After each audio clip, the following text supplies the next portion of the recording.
So, when you open your Blimey box, you will only find a few items. The first is our mission statement.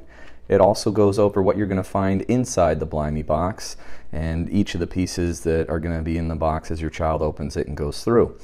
The other thing, to the extent it's needed, we do have the answer key for the first game on the bottom of the instruction sheet, just in case anyone has any difficulties getting through the box. After that, you're going to go ahead and see task 1. That's basically what you're going to give your child to start to work on so that they can figure out the clue. In order to get the 3-digit lock, they're going to have to solve this clue, and then they'll work their way through to the other games. Let's take a look at what other games they're going to see.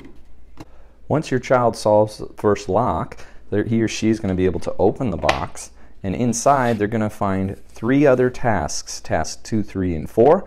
Those are the other games they're going to need to solve in order to find their way inside the locked bag.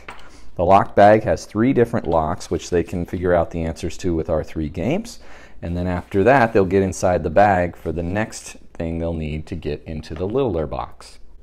Once your child has figured out all the answers to the various tasks, he or she's going to have to open this hasp. I just want to show you, it just clicks down and then folds around so that they can get inside the bag.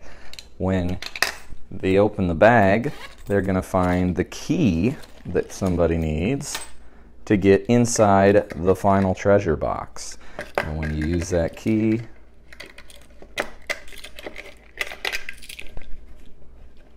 you will get the invisible pen. So this black light marker pen is going to be needed for some of the games in the future, so try not to let your child lose it.